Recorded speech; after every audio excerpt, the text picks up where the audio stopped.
ఏం కాలమో ఏమో పొర్రి పొద్దంతా ఎండలు కొడుతున్నాయి, పొద్దు మూకితే వానలు పడుతున్నాయి, పొద్దున దాకా ఆగడు దోలుతుంది, నడుమధ్య రైతురేమో చలి పెడుతుంది. ఓ రోకు సూరన్న ఇంకో రోకు వానదేవుడు పొంటలు పెట్టుకున్నట్టే చేస్తుర్రు, పబ్లిక్ ను పరిశాన్ చేస్తుర్రు. సరే ఇప్పుడంటే ఎండాకాలం కాబట్టి ఎండలు ఎంతన్నా కొట్టినీర్రు గాని యాళ్ళ వడగండ్ల వానలు పడుతూనే గింత ఆగమయ్యింది. పొద్దంతా ఎండలు పొద్దు మూకి వానలు కడుపు దించుకుంటే కాళ్ళ మీద పడుతుంది అన్నట్టే అయింది పాపం రైతన్నల పరిస్థితి. యాళ్ళగాని యాళ్ళల్లో పడ్డ చెడగొట్టు వానలకు చేతికొచ్చిన పంట అంతా నేలపాలైంది.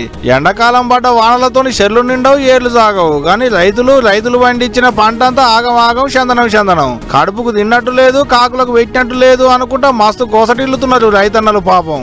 ఓ రోజు వానలు, ఇంకో రోజు గాలి దుమారాలు, మీదికెంచి ఉరువులు, మెరుపులు, పిడుగులు. ఈ అడ్డగోలు వానలు, గాలి దుమారాలతోని ఆగమైనాయి నోటి కాడికొచ్చిన పంటలన్నీ. కొమురంభీం ఆసిఫాబాద్ జిల్లా కాగజ్నగర్ మండలంలో పడ్డ వానలకు పంట చేలు నేలపాలైనాయి, పుచ్చకాయల తోటలు కొట్టకపోయినాయి, కరెంటు స్తంభాలు కూలినాయి, చెట్లు ఇరిగి రోడ్డు కడ్డంగా పడ్డాయి. పాపంకి అన్నకున్న కోళ్లపారం కూలి వేలల్ల కోళ్లు జీవిడిచినాయట. 2 సంవత్సరం నుంచి సాత్కున్నా బరాబర్ ఎప్పుడు రేట్ వచ్చే టైం నా చేతి మీద డబ్బులు వచ్చే టైంలో గాలి వచ్చి మొత్తం కోళ్ళు చనిపోయింది. కానీ గాలికి మా షెడ్ కూలిపోయింది, మొత్తం షెడ్ కడక్నత్ కోళ్ళు 2000 పెద్ద కడక్నత్ కోళ్ళు మొత్తం చనిపోయింది. 5000 కోళ్ళాట పాపం, లక్షల మాల్ నష్టపోయినాలే. అటు ఉత్తరంలోకి పడ్డ వానలకు రైతుల కోసలు చిన్నగా లేవుపో. మంచిర్యాల జిల్లాల మొక్కజొన్న రైతులు గొల్లు మంటున్నారు. ఆసిఫాబాద్ జిల్లా కాగజ్ నగర్ లో గోడ కూలి ఓ పెద్ద మనిషి జీవిడిచిండు. కరీంనగర్ జిల్లాలో కూడా గట్టినే పడ్డాయి వానలు.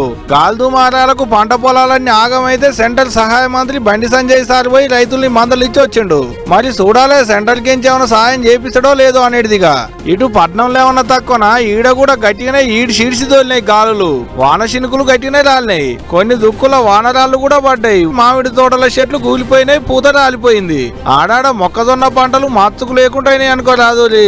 ఏందో ఏమో పోరి, ఎండలు కొట్టినా రైతులకే తిప్పలా, వానలు పడ్డా రైతులకే తిప్పలా. ఏమో పోరి, ఎన్నడు మారుతాయో రైతుల బతుకులు, ఎన్నడు తీరుతాయో వాళ్ళకి తిప్పలు.